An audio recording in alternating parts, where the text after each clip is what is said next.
हरे राम राम राम हरे हरे हरे कृष्ण कृष्ण कृष्ण हरे हरे पुंडलीकवरदा हरि विठ्ठल श्री ज्ञानदेव तुकाराम सद्गुरु श्री ज्ञानेश्वर महाराज की जय.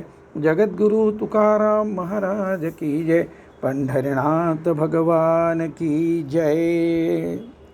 मागच्या सत्रामध्ये ज्ञानेश्वरीतील अत्यंत महत्त्वाच्या अशा ओव्या ज्या आत्मानुभूती प्राप्तीनंतर अनुभवास येणाऱ्या अद्वैताची, माऊली ज्याला अद्वय भक्तीची वैशिष्ट्यपूर्णता सांगणाऱ्या ह्या ओव्या मागच्या सत्रात आपण पाहिल्या. आता अर्थासह जरी चिंतन मागच्या सत्रात केलं तरी त्या ओव्याविषयी आणखी खूप जाणून घेणं आवश्यक असल्यामुळे त्या ओव्या नुसत्या मी ओव्या वाचतो त्या अशा. जाने अजू मी अजरू, अक्षयो मी अक्षरू, अपूर्व मी अपारू, आनंदू मी. 1193. अचळू मी अच्युतू, अनंतू मी अद्वैतू, आद्यू मी अव्यक्तू, व्यक्तू ही मी. ईश मी ईश्वरू, अनादि मी अमरू, अभय मी आधारू, आधेय मी. स्वामी मी सदोदितू, सहजू मी सततू, सर्व मी सर्वगतू, सर्वातीतू मी. नवामी पुराणू, शून्य मी संपूर्ण, स्थूल मी अनु, जे काही ते मी. अक्रियू मी एकू, असंगू मी अशोकू, व्यापू मी व्यापकू, पुरुषोत्तमू मी. अशब्दू मी अश्रोतृ, अरूप मी अगोत्रु, शमू मी स्वतंत्रु, ब्रह्म मी परू.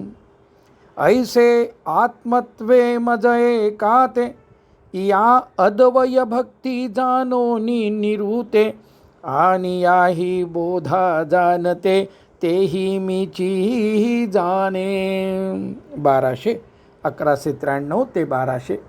सारांशाने आत्मा ओवी क्रमांक 1193 ते 1200 द्वारे वर्णन केल्याप्रमाणे असल्याचे व भगवंतही तसेच असल्याचे अनुभवास येते. ओवी क्रमांक 1193 ते इथपर्यंतचा अनुभव हा जीवनमुक्तावस्थेत येणारा आत्म्याचा अनुभव आहे. आणि हे स्पष्ट होण्यासाठी आपण एकनाथी भागवत आणि त्यातला अध्याय क्रमांक 2 आणि श्लोक क्रमांक 36 अगोदर पाहूया. आपल्या सर्वांच्या परिचयाचा आणि नित्य नियमाने आपण ज्याचा उच्चार करतो तो हा श्लोक. अध्याय क्रमांक 2 श्लोक क्रमांक 36 एकनाथी भागवत. कायेन वाचा मनसेंद्रियैर्वा बुद्ध्यात्मना वा श्रुतस्वभावात् करोमि यद्यत् सकलं परस्मै नारायणेति समर्पयेत्. या श्लोकावर नाथांनी ओवी क्रमांक 347 पासून पुढे चिंतन केलेलं आहे.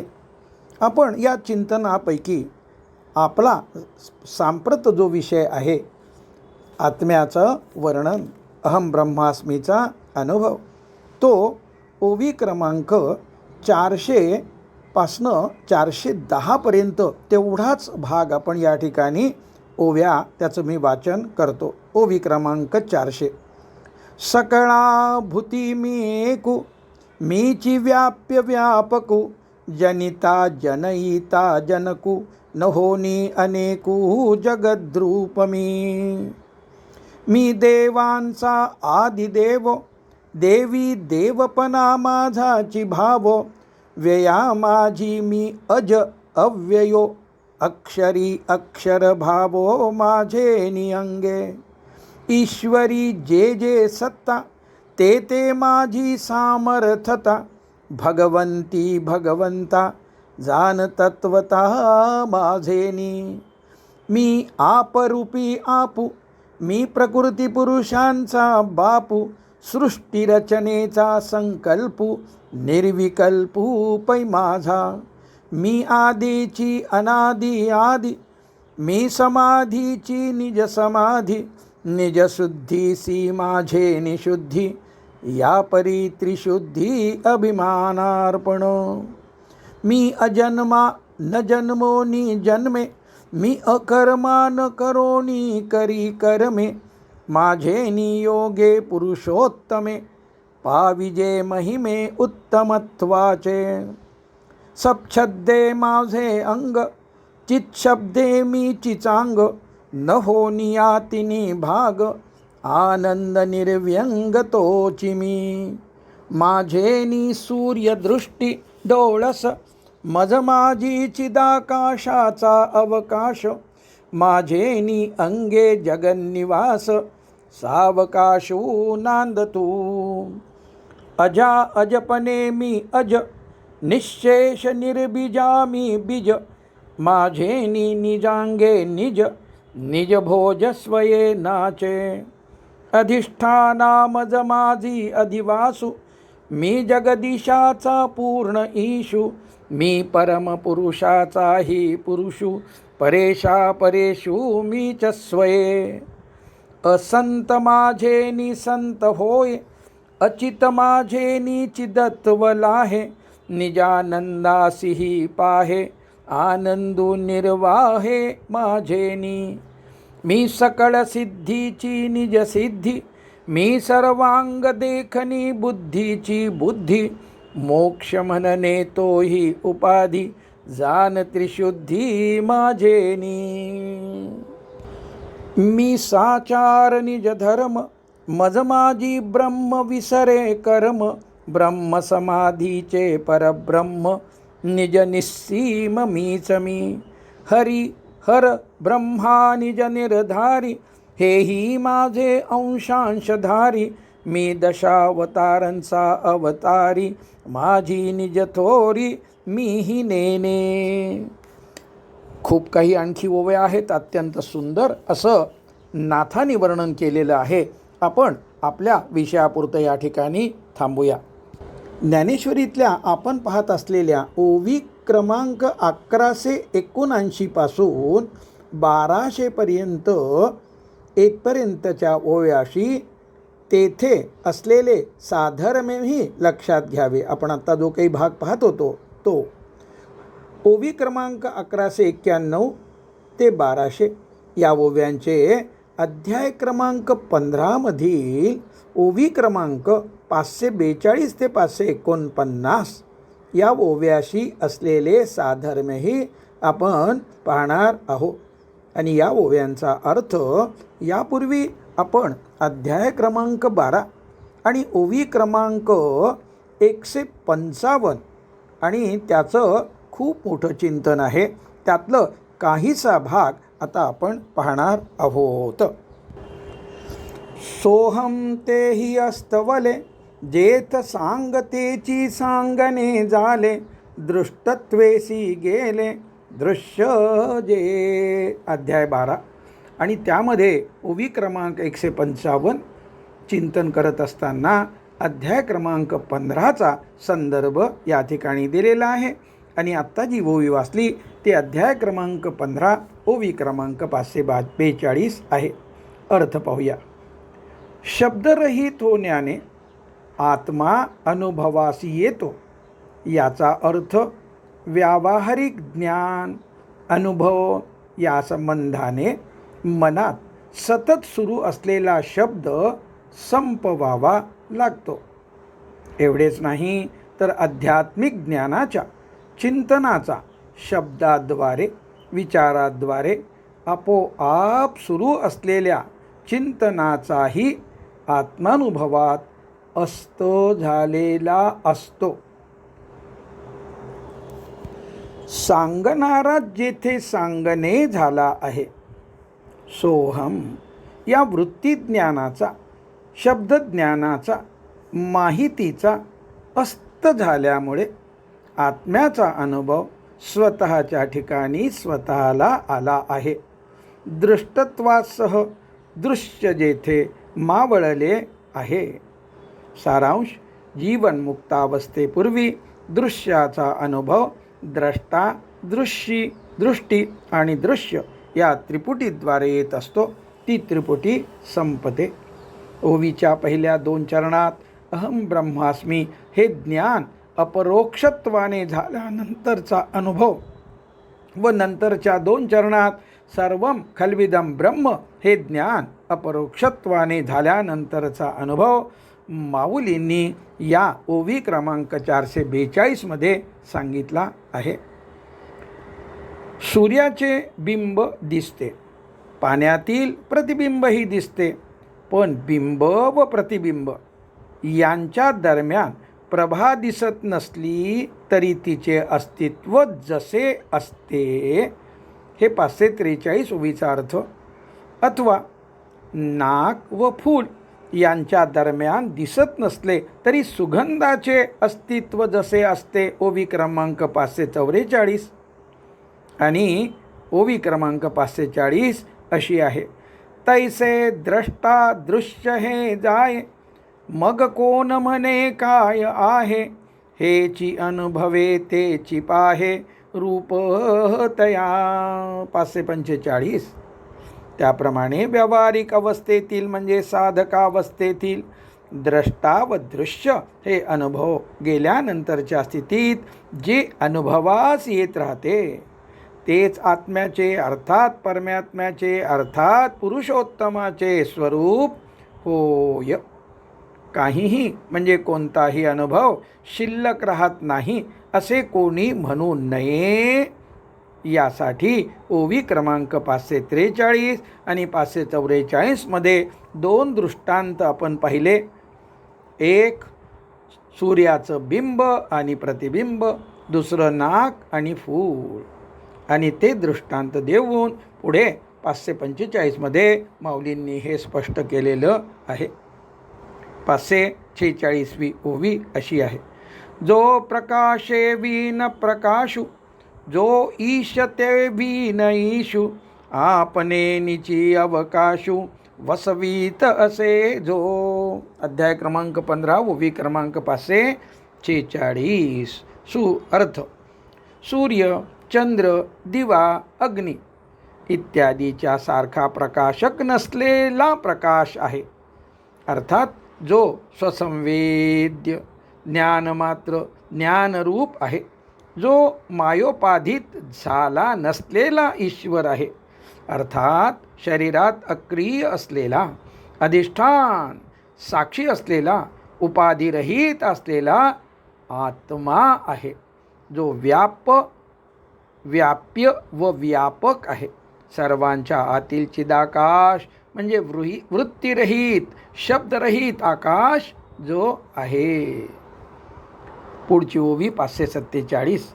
जो नादे ऐकी जता नादू, स्वादे चाखी जता स्वादू, जो भोगी जतसे आनंदू आनंदेची. अर्थ: आत्म्याच्या आनंदातील म्हणजे आत्मानंदाच्या अनुभवातील अवीटता अलंकारिक भाषेत माऊलींनी सांगितलेली आहे. हा सिद्धांत साधनेच्या अंगाने अध्याय क्रमांक 15 ओवी क्रमांक 272 मध्ये सांगितला आहे. आणि त्यासाठी आपल्याला ओवी अध्याय क्रमांक 2 आणि ओवी क्रमांक 148 मधील परिच्छेद 10 पहावयाचा आहे. ओवी अशी आहे. जिव्हे आपली चवी चाखणे, चक्षु निज बुबुळ देखणे, आहे तया ऐसे निरीक्षणे, आपुले पै. अध्याय 15 ओवी 272. आत्म्याची भोगणे त्रिपुटीद्वारे नसते हा विचार आपण खूप वेळा पाहिलेला आहे. आणि मग आत्म्याचे भोगणे असते कसे? यात क्रिया आहे अशी शंका राहू नये आणि भोगणे कसे नसते हे कळावे म्हणून माऊली सांगतात, स्वतःचे निरीक्षण करणे असे असते. दृष्टांत दिलाय. जिभेने स्वतःची चव घेणे, डोळ्याने स्वतःचे बुबुळ पाहणे, भोगण्यामध्ये भोगता, भोगणे, भोग्य अशी त्रिपुटी असते. त्या त्रिपुटीचा अभाव या दृष्टांताने माऊलींनी सांगितला आहे. भोगता आणि भोग्य एकच असल्याचे सांगितलेले आहे. आणि हाच मुद्दा माऊलींनी अध्याय क्रमांक 5 आणि ओवी क्रमांक 131 तिथे सुद्धा स्पष्ट केलेला आहेच. आपण ओवी क्रमांक 547 चिंतन पाहत आहोत. ती ओवी पुन्हा वाचतो. जो नादे ऐक जता नादू, स्वादेचा खितचा स्वादू, जो भोगी जतसे आनंदू आनंदेची.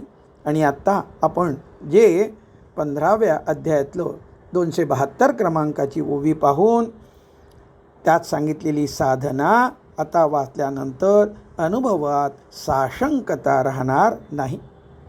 प्रारब्धवशात जेव्हा इंद्रिय सुख प्राप्त होते त्यावेळी आत्म्याचा आनंद व त्या जोडीला विषयानंद असा तो अनुभव असतो. आणखी एक चिंतन करता येईल. आत्म्याच्या आनंदात विषय नसतो. भोगता, भोग, भोग्य ही त्रिपुटी नसते. आत्म्याचा आनंद आत्माच भोगतो असे असते. ते आनंदाचे आनंदाने म्हणजे आवडीने भोगणे, आनंदाद्वारे आनंद भोगणे. अनाहत नाद जेव्हा जेव्हा ऐकू येतो तेव्हा अनाहत नाद हा सर्व नादांच्या मागे म्हणजे गायनातील सर्व स्वरांच्या मागे असलेला नाद आहे हे आपल्याला लक्षात येते. आपण अध्याय 12 श्लोक क्रमांक 14 आणि ओवी क्रमांक 155 चिंतन पाहताना अध्याय क्रमांक 15 ओव्या क्रमांक 542 ते 49 पाहत आहोत. 47 आपण चिंतन केलं. ओवी 548 अशी आहे.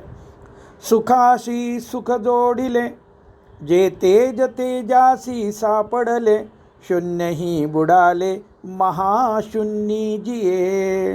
अर्थ मागील ओवीत सांगितलेला अनुभव स्पष्ट करताना माऊली म्हणतात, या अनुभवात सुखास सुख जोडले जाते म्हणजे आत्मानंदास विषयानंद जोडला जातो. जसे तेजामध्ये तेज मिसळले जाते.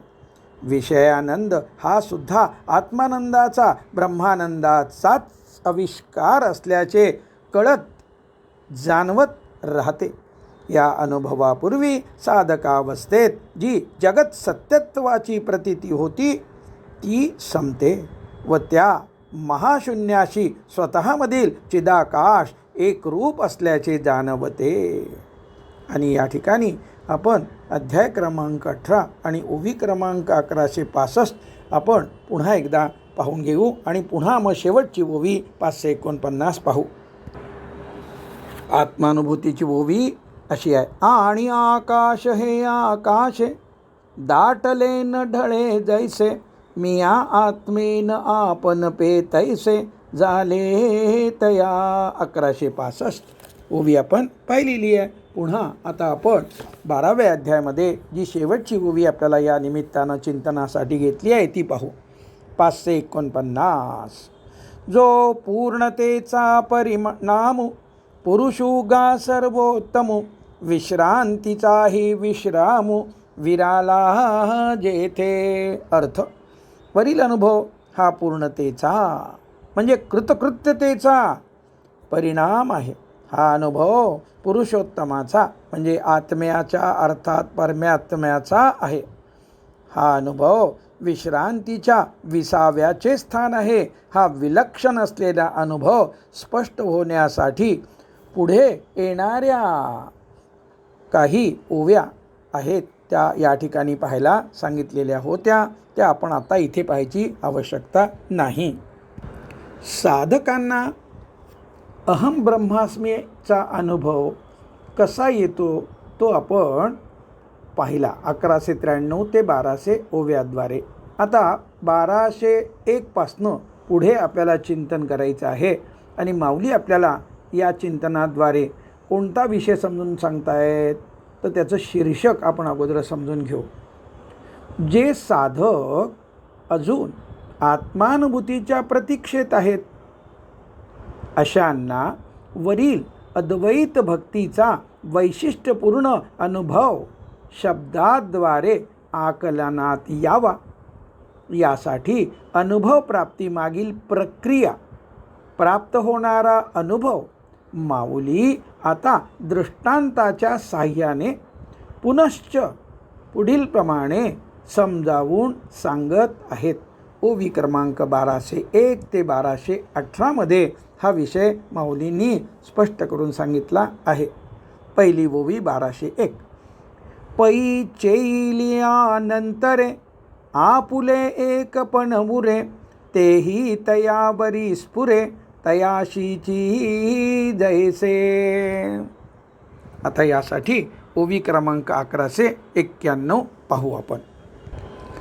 ना तरी स्वप्न विकारा समजता, चेबुनिया उमाने घेता, तो आपण या परवता न दिसे जैसा. 1191. स्वप्नामध्ये पाहिलेले सर्व पदार्थ व्यक्ती स्वतःपासूनच निर्मित झालेल्या होत्या हे जागे झाल्यावर लक्षात येते. जागे झाल्यानंतर स्वप्नातील अनेकत्व जाऊन आपले एक पण उरते व ते आपल्याला आपल्या ठिकाणीच अल्पकाळ स्फुरते. तदनंतर मी आता जागा झालो आहे ही जाणीव लयास जाते. पै चैल्यानंतरे आपुले एक पण उरे, तेही तयावरी स्फुरे तयाशीची जैसे. 1201. पुढे 1202. का प्रकाशता अर्कू, तोची होय प्रकाशकू, तयाही अभेदा द्योतुकू, तोची जैसा. अथवा सूर्य प्रकाशत असताना स्वतःचेही प्रकाशन करतो, सूर्यच प्रकाशक होतो आणि या प्रकाशक व प्रकाश्य यांच्या अभेदालाही दाखविणारा तोच आहे. पुढच्या ओवीत, पुढच्या 3 ओवीमध्ये आत्मानुभूती माऊली सांगत आहेत. तैसा वेद्यांच्या विलयी, केवळ वेदुकू उरे पाही, तेने जाणावे तया तेही, हेही जो जाणे. 1203.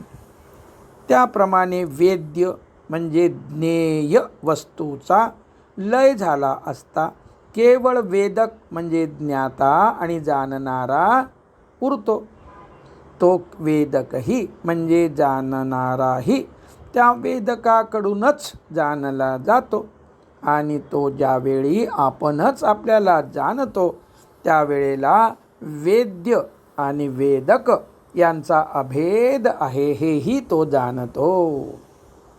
जीवनमुक्तांना जागृतीत तुर्यावस्थेमुळे येणारा हा अनुभव साधकावस्थेत अल्पकाळाच्या ध्यानाभ्यासाने ध्यान लागणे सुरू झाले की सर्व साधकांना प्रत्येक ध्यानाच्या वेळेस डोळे बंद असताना येतो.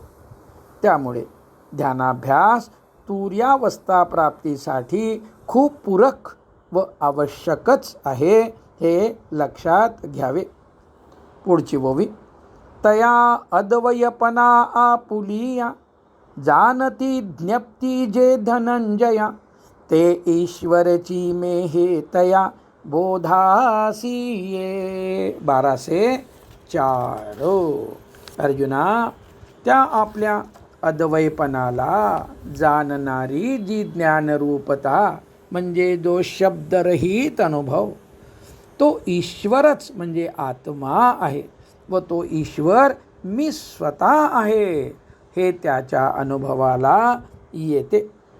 ज्याप्रमाणे स्थूल रूपाने असलेल्या ज्योतीचे दीप्ती हे प्रकाशनाचा परिणाम सिद्धीस नेणारे सूक्ष्म रूप आहे, त्याप्रमाणे स्थूल वृत्तीरूप त्रिपुटीजन्य शब्दज्ञानाचे ज्ञप्ती हे वृत्तीरहित असलेले व जाणणे हा परिणाम सिद्धीस नेणारे सूक्ष्म रूप आहे.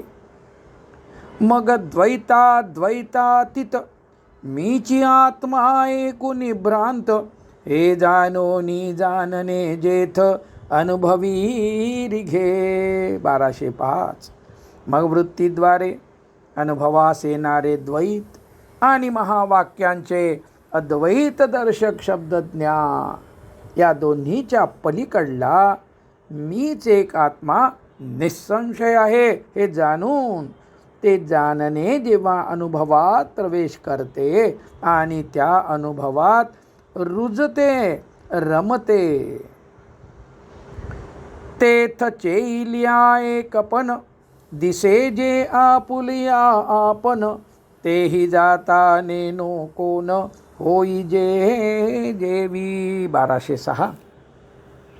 तेव्हा जागे झाल्यावर स्वप्नातील अनेकत्व जाते व आपले एकपण म्हणजे अस्तित्व अल्पकाळ आपणास दिसते म्हणजे जाणवते.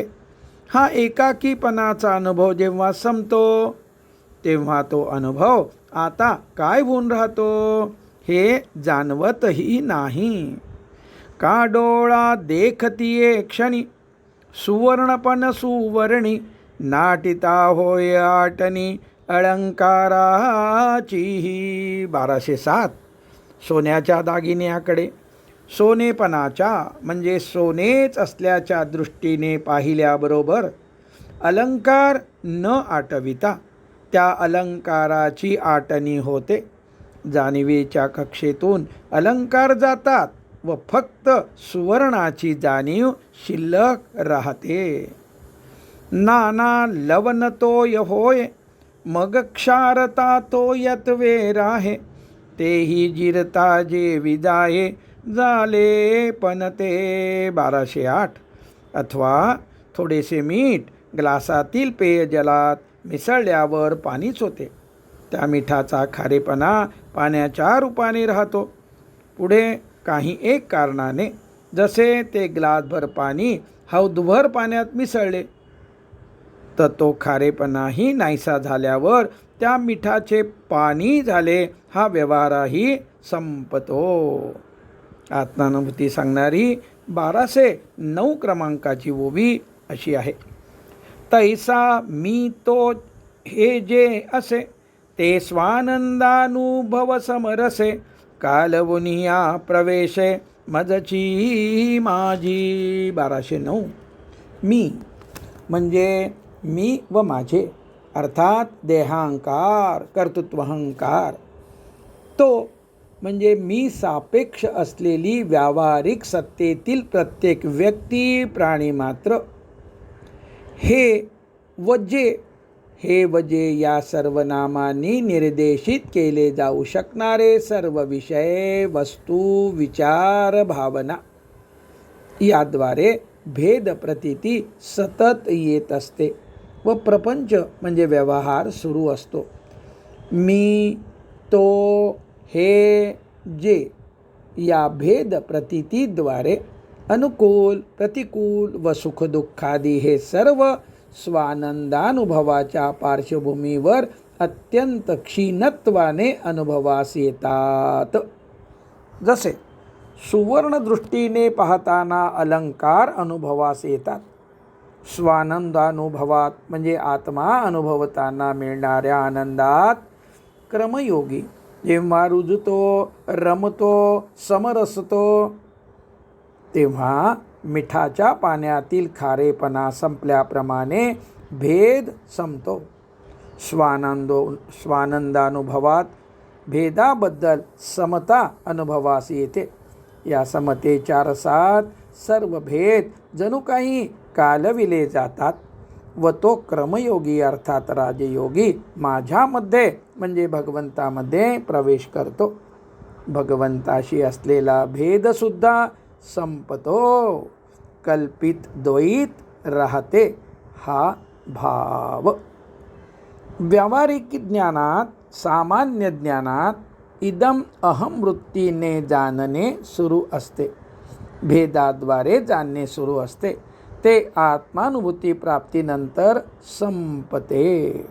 आणि आपल्याला हे समजून घेण्याकरता माऊलींनी अध्याय क्रमांक 2 आणि ओवी क्रमांक 148मध्ये नेमकं काय सांगितलं ते आता आपण पाहूया. तेथे अत्यंत महत्त्वाची असलेली माऊलीची अध्याय क्रमांक 2 आणि ओवी क्रमांक 148 अगोदर वाचतो. अचिंत्य अयम या पदच्छेदावर महत्त्वाचा सिद्धांत सांगणारी ही ओवी. हा तर्काचिये दिठी गोचर नो हे किरीटी, ध्यान याचिये भेटी उत्कंठा वाहे. खूप मोठं चिंतन यावर आहे, आपण ते पाहिलं. मात्र आपला विषय आहे इदम आणि अहम वृत्ती हे समजून घेण्याकरता, आणि त्यासाठी अध्याय क्रमांक 15 आणि त्यातल्या ओवी क्रमांक 267 पासून पुढचं 275पर्यंत चिंतन आपण या निमित्तानं पाहणार आहोत. इदम आणि अहम वृत्ती. जागृतावस्थेमध्ये असताना ज्ञाता, ज्ञान आणि ज्ञेय या त्रिपुटीद्वारे सर्वांना कळत असते. अर्थात ज्ञाताला ज्ञेयाचे ज्ञान होत असते. स्वतःपासून भिन्न असलेल्या वस्तूचे म्हणजे ज्ञेयाचे त्या वस्तूकडे हे म्हणून निर्देश होऊन ज्ञान होत राहते, समजत राहते. त्याला इदम वृत्तीने जाणणे म्हणजे हेपणाने जाणणे असे म्हणतात. त्या सापेक्ष मी, मला, माझे या निर्देशाद्वारे मीपणाने कळत असते, त्याला अहम वृत्तीने जाणणे असे म्हणतात. माझा हात, माझे डोळे, माझे मत, माझी पत्नी, सत्ता, संपत्ती, कीर्ती, मीची जाणीव होत राहणारे ज्ञान म्हणजे अहम वृत्तीचे जाणणे होय. आत्म्याचा अनुभव अशा इदम अहम वृत्तीने म्हणजे वृत्ती ज्ञानाने येत नाही, येऊ शकत नाही. म्हणून आत्मा अचिंत्य आहे असे भगवंतांनी या श्लोकात, ज्यावर 148 क्रमांकाची ओवी आहे आणि श्लोक क्रमांक 25 वरीलचं चिंतन आहे. सारांश. वृत्तीप्रवाहात गुरफटून घेऊन वाहवत न जाता वृत्तीप्रवाहाकडे म्हणजे विचार प्रवाहाकडे साक्षी भावाने पाहत राहायचे. साक्षी भावाने पाहावयाचे म्हणजे समुद्र, नदी, जलाशयाकाठी उभे राहून आपण लाटेकडे जसे पाहतो त्या लाटांच्या आकारांचा अर्थ न लावता जसे निर्विकारपणे पाहतो तसे पाहावयाचे.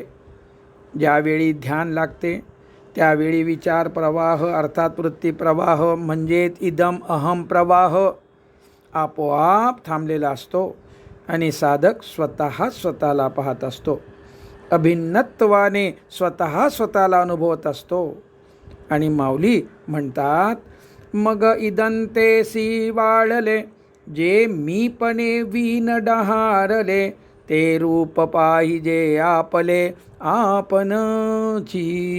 अध्याय 15 ओवी 267 आणि अर्थ. इदम वृत्तीने सुरू असलेला वृत्ती प्रवाह वाळून गेलेला आणि अहम वृत्ती प्रवाह नसणारी अवस्था स्थिरावलेली, अर्थात सर्वच वृत्ती प्रवाह थांबलेला अशा वृत्तीशून्य अवस्थेतच अनुभवास येते अशी ज्याची प्रसिद्धी आहे ते आत्मस्वरूप, ते आपले स्वरूप आपणच पहावे. पुढच्या ओवीचं चिंतन असं आहे 268 क्रमांक. आरशाच्या आधाराने स्वतःच्या मुखाला प्रतिबिंब रूपाने दुसरे करून जसे अहम वृत्तीज्ञानाने पाहता येते तसे आत्म्याकडे पाहता येत नाही. त्या पद्धतीने पाहण्याचा प्रयत्न करू नकोस असं 268 ओवीचा अर्थ झाला. पुढे या ओवीद्वारे म्हणजे 269 द्वारे कर्ता होऊन आत्म्याचा अनुभव येत नाही हे सांगितले आहे. तसेच ज्ञाता कर्ता न होता आत्मा कसा अनुभवावयाचा तेही सांगितले आहे. कसे सांगतात? पाण्यामध्ये व्यक्ती प्रतिबिंब पाहते, मग पाणी आटल्यावर प्रतिबिंब जाते व पाहणाऱ्याला पाण्याच्या ठिकाणी बिंबाशी एकवटते. भोगणे ही वृत्ती जाऊन, भोगणेपणा जाऊन निर्वृत्तिक अस्तित्व राहते. घट फुटल्यावर घटाकाश महदाकाशाशी ऐक्य पावते, म्हणजेच मर्यादितपणा जाऊन अस्तित्व अमर्याद होते. ओवी 270चा अर्थ आपण पाहिला. इंधन म्हणजे जळणारी लाकडे असेपर्यंत अग्नी पसरत जातो व इंधन संपल्यावर म्हणजे प्रयोजन संपल्यामुळे तो स्वतःच्या ठिकाणी परत येतो. त्याप्रमाणे सदैव बहिर्मुख असणारा वृत्ती प्रवाह प्रयोजन संपल्यामुळे स्वतःच्या ठिकाणी निष्क्रिय होऊन स्वतःला न्याहाळत म्हणजे निरखत राहतो. यात भोगणे ही वृत्ती नसते, अर्थात काहीतरी करणे नसते. ओवी क्रमांक 271चा अर्थ पाहिला. पण यात क्रिया आहे अशी शंका राहू नये म्हणून आणि भोगणे कसे नसते कळावे म्हणून माऊली सांगतात, स्वतःचे निरीक्षण करणे असे असते. जसे जिभेने स्वतःची चव स्वतः घेणे, डोळ्याने स्वतःचे बुबुळ पाहणे. आपण 272 क्रमांकाची ओवी थोड्या वेळापूर्वी पाहिली. भोगण्यामध्ये भोगता, भोगणे, भोग्य अशी त्रिपुटी असते. त्या त्रिपुटीचा अभाव या दृष्टांताने सांगितला आहे. भोगता आणि भोग्य एकच असल्याचे सांगितले. ध्यान लागते तेव्हा स्वतःच स्वतःला पाहणे, स्वतःच स्वतःशी एकरूप होणे कसे असते ते माऊली सांगतात. जसे प्रकाश प्रकाशात मिळावा, आकाशाने आकाशावर लोळावे, पाण्याच्या खोडीत म्हणजे पिशवीत पाणी भरावे. ओवी क्रमांक 273चा अर्थ हा असा आणि 274 ओवीचा अर्थ असा आहे. अशी ही अद्वैतात राहून म्हणजे ज्ञाता ज्ञेय करता कर्म भोगता भोग्य या भिन्नतेने रहित होऊन आपणच आपल्या स्वरूपास पाहण्याची रीत आहे हे निश्चयपूर्वक सांगतो. ओवी क्रमांक 274चा अर्थ ती ओवी वाचून दाखवतो. आपणची आपण याते पाहिजे दे अद्वैते, ते ऐसे होय निरूते बोली जतू असे. 274. 15व्या अध्यायातील आत्मा अनुभवास आणून देणाऱ्या अर्थात ध्यानाभ्यासावरील या 9 ओव्यापैकी म्हणजे अध्याय क्रमांक 15 ओवी क्रमांक 267 ते 75 आपण 74पर्यंत केले. आपल्याला 75 ओवीकडे जायचे. या इथपर्यंत 8 ओव्याद्वारे म्हणजे 267 ते 274पर्यंत या 8 ओव्याद्वारे 74पर्यंत ध्यान कसे करावे हे माऊलींनी सांगितले. अर्थात ध्यानाची रीत, ध्यानाची प्रक्रिया सांगितली आहे. यावरून स्पष्टपणे लक्षात येईल की ध्यान करणे म्हणजे काहीही न करणे, ज्ञाता होऊन किंवा करता होऊन किंवा भोगता होऊन काहीतरी सतत करण्यात राहण्याची सवय लागलेली आहे. ते न करता सुखासनात विश्रांत म्हणजे रिलॅक्स होऊन डोळे बंद करून बसावयाचे आणि मनात येणाऱ्या विचाराकडे तटस्थतेने सजगतेने साक्षी भावाने पाहत राहावयाचे. साक्षी त्याची व्याख्या पुढील प्रमाणे लक्षात ठेवावी. उदासीनत्वे सतिबोधा साक्षी, अर्थात उदासीनतेने पक्षपात न करता निर्विकारतेने जे प्रकाशित करते ते साक्षी चैतन्य होय. आता उदासीनता त्याचा अर्थ काय?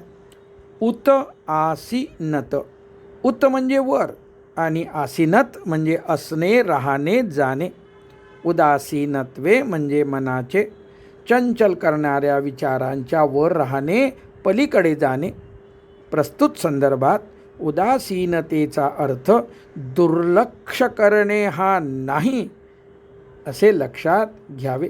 स्वतः उदासीन अर्थात निर्विकार, पक्षपात न करणारा असा राहून ज्ञाता, ज्ञान, ज्ञेय, द्रष्टा, दृष्टी, दृश्य, कर्ता, क्रिया, कर्म, भोक्ता, भोग, भोग्य, प्रमाता, प्रमाण, प्रमेय अशा विविध त्रिपुटीतील तिन्ही भागांना जे प्रकाशित करते ते साक्षी चैतन्य होय, आणि जो प्रकाशित करतो तो साक्षी होय. उदासीन वृत्तीने पाहणे म्हणजे साक्षी भावाने पाहणे, म्हणजे तादात्म्य सोडून देऊन, म्हणजे तद्रूपता सोडून देऊन पाहणे असे लक्षात घ्यावे. विचाराकडे साक्षी भावाने पाहिल्याने आपोआप विचार क्षीण होत जातात व ध्यान लागते. झोप लागण्यासाठी जसे अंथरुणात निपचित पडून राहावयाचे असते, काहीही करावयाचे नसते, तसे फरक आहे फक्त सजगतेचा व साक्षीभाव धारण करून राहण्याचा. फरक इतकाच आहे की झोपी जात असताना सजगता कमी कमी होत जाऊन शून्य होते व झोप लागलेली कळतही नाही. झोपेत असताना झोप सुरू असल्याचे कळत नाही. त्याविरुद्ध ध्यान सुरू असताना सजगता म्हणजे अवेअरनेस टिकून असते व सजगता टिकून असल्याचे कळत असते. ते कसे कळत असते ते माऊलींनी पुढे असलेल्या सिद्धांताच्या ओवीतून स्पष्टपणे समजावून दिले आहे. आता आपल्याला अध्याय क्रमांक 15 आणि आपल्या चिंतनातली येथील 12व्या अध्यायातनं दुसऱ्या अध्यायात आलेली 275 क्रमांकाची ही ओवी पाहिजे आहे, पाहणार आहोत. जे पाहिजते नवीन पाहिजे, काही नेननाची जाणीजे, आद्य पुरुष का म्हणिजे, जया ठायाते. अर्थ असे जे पाहणेपणा धारण न करता पाहणे, इदम अहंभावाने जाणणे, थांबलेली अवस्था जाणावी म्हणजेच अनुभवावी. अर्थात ज्ञाता, ज्ञेय या पद्धतीने जागृतावस्थेत जे जाणणे सतत सुरू असते ते आता थांबलेले आहे हे अनुभवत आपणच आपल्या स्वरूपास पाहत बसून राहावे हे आहे प्रस्तुत अध्यायातील प्रस्तुतोवीत सांगितलेले ध्यान करतानाचे. ध्यान याची म्हणजे आत्म्याच्या भेटीची उत्कंठा वाहत असते. ओवी क्रमांक 148 वाचली होती, पुन्हा वाचतो कारण अत्यंत महत्त्वाची ओवी आहे. हा तर्काची दिठी, गोचर नव्हे किरीटी, ध्यान याची भेटी उत्कंठा वाहे. माऊली अध्याय क्रमांक 15 ओवी 275 जी आत्ता वाचलीच्या उत्तरार्धात सांगतात. म्हणून स्वतःच्या ठिकाणी अनुभवास येणाऱ्या आत्म्याला आद्य पुरुष अर्थात पुरुषोत्तम म्हणतात. अशा प्रकारे या 9व्या ध्यानाभ्यासाच्या साधनेचे सार क्रक्स आले आहे. यावरून लक्षात येईल की माऊलींनी ध्यानाभ्यास अत्यंत सोपा करून दिला आहे.